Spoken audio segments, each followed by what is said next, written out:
Hello, this is Brother Kevin. I'd like to welcome you to the Journey Journal. Now, this is a special entry because I have some announcements, and I'm doing the announcements from the Journey Journal because I do have some people that follow this. And of course, I made an announcement about this on the Sunday morning message. But anyway, I am going to a new format. We have probably about 65 Journey Journals recorded. This is about 66 or 67, but we have many recorded, but I have been under such pressure physically and also some spiritual pressure coming from several directions. So I'm not going to go into great detail about that because it's really not important, and I'll share with you why. Um, During the time that I had my surgery and had problems with my right foot, I received nerve damage as a result to the surgery. It forced me to retirement. And for the last few years after that surgery, if there was not one thing, there was another. And so for 2 years, I've been fighting sicknesses, being handicapped, being financially uh, oppressed. Um, there was lack, there was fear. I also learned a lot, but it's dawned on me that even up to this very date, that this is not going to stop. And what I mean by that is, it's not that there isn't any power to stop it, but really, as long as I'm defending myself against it, I'm going to lose. So what I'm saying to all of you is that the best defense is an offense. So on this Lord's Prayer Network, we're going to get into spiritual warfare. And I'm going to say that there are two major things about spiritual warfare that I want you to remember. And I didn't come up with this. One of these things I learned through a dear man, he's going on to be with the Lord, by the name of Derek Prince. Some of you might remember him from the early days of the Charismatic Renewal, and also you guys may remember him from what is called the Fabulous Four, him along with Brother Simpson, Bob Mumford, and I forget the other guy. I don't think it's Aaron Baxter, John Basham. They were part of what's called discipleship, which was a big mess. And of course, Brother Derek said that it was not of the Lord because he said pride entered in and distorted everything that God wanted to accomplish. But I'm not here to talk about that. I just want you to know that for those of you who don't like Derek Prince, I want you to know that I have found him to be one of the best Bible teachers I have ever heard in the Charismatic Renewal. And he said, well, amongst a number of things, that he said the best defense is an offense. And I tell you, I believe it. And so on this prayer assignment, we're going to go on the offensive. That doesn't mean that we won't ever take time to deal with the enemy straight on, but you know what? I always found it better when I used to go. I was raised in a rough area, in DC, and I knew it was always better to make a person that was your enemy or want to beat you up, make that person worry about you more than you worry about him. And if you got that person to worry about you, you had the advantage because he's living beside you under every tree. And I was not an aggressive person, but I could fight a little bit. And so when a person just thought they were just going to take my money or something, they got quite a surprise. And I began to get so where, I had built up a reputation where I didn't have to do anything. They just said, "Don't mess with him. That's John. Don't mess with him." And so my enemies in the school grounds were more concerned about what I would do. I wouldn't worry about what they would do. Now, that's a long time ago, and some of that stuff is petty and child's play. But, you learn lessons from life. And in this particular lesson, I learned that the best defense is an offense. Now, I had to thump a few times, and I had to beat the bully of the entire school, or so-called baddest guy in the school. And I kicked his behind, made short work of him. Okay. I think the Lord was trying to teach me, but you're childish and you got an ego. We got to get saved. The Bible says we got to get saved, and that ain't for nothing. But I still learned from it. And I learned it's better to make your enemy more concerned about you than you be concerned about the enemy. Now, I used to always listen to Muhammad Ali when I was a kid. Couldn't stand him. And I remember when it was Cassius Clay, of course, and he just talked so much. But his whole game was to make his opponent really, really angry. Well, all that opponent could think about was him. He used the same method.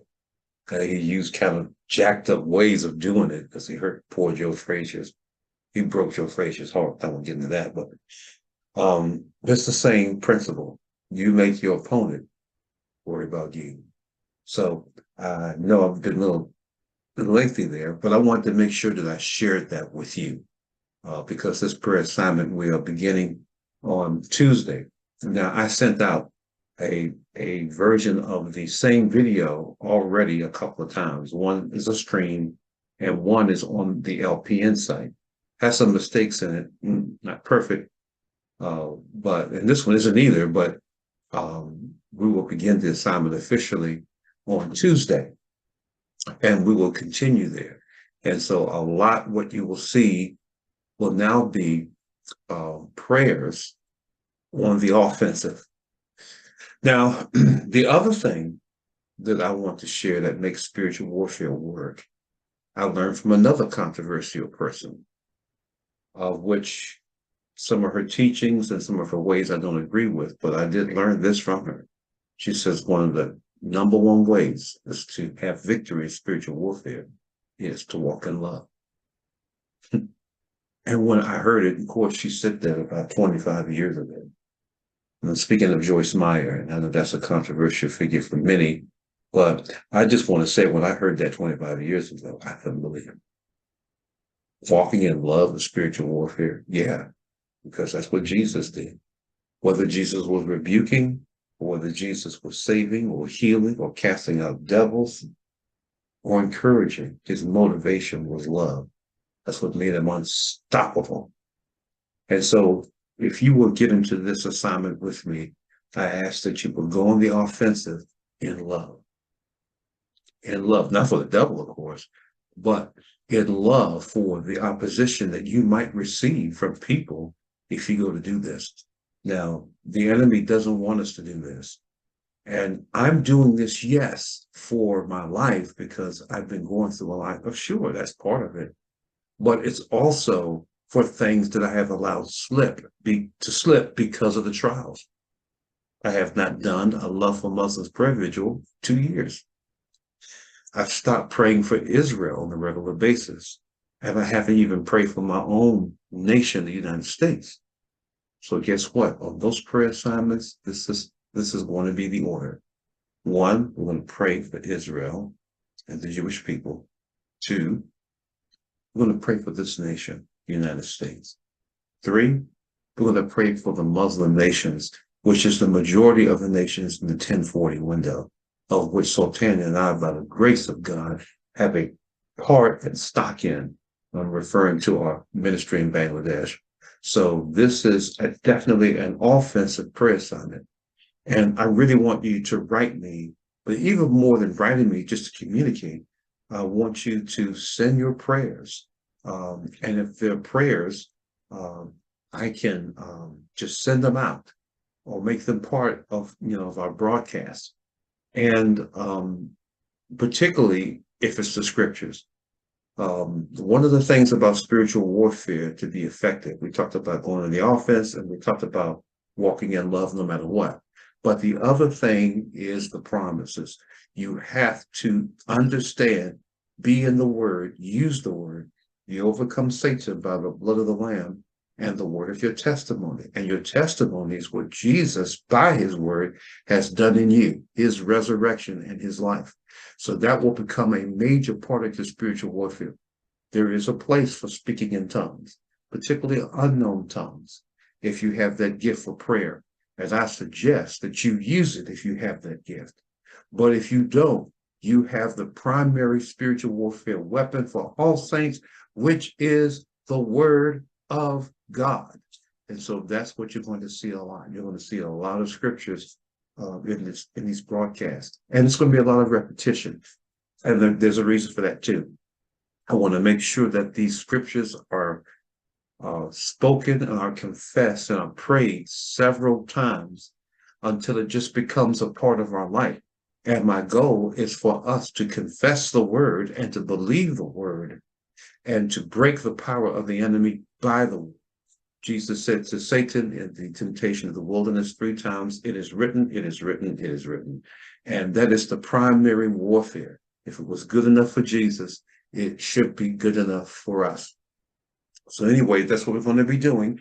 And this is going to be my new pattern. So we're going to have the Sunday morning sermon as we've had since I've started streaming and since I started the ministry.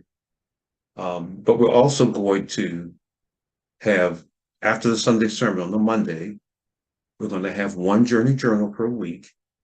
And we're going to continue through the Gospel of John, chapter 13 through 17. And the third thing, which is going to be the main thing, we're going to have the prayer assignment for the rest of the week. And of course, it's going to be very repetitive, but that's okay. Every week, though, I will give you a refresh of a new prayer, but the scriptures will be most of the time the same, unless they're just something that God brings to my heart and mind, or even brings to yours, that will be helpful to all of us. Because remember, we're going on the offensive, and it's revelation of the word. And I'm going to tell you, revelation of the word is beautiful, it's great, it's awesome. But without being a doer of the word and a believer of the word, it's not going to do us any good. But if you have experience with a particular word that you know breaks the power of the enemy, send it to me. It'll be greatly appreciated on this prayer assignment. Anyway, if you want to contact Sultana and I, you may at www.gsmi.life. That's www.gsmi.life. And we'd be glad to hear from you. When you go on the site, you'll see our face to the left, our faces to the left. On the right, you'll see a place to donate.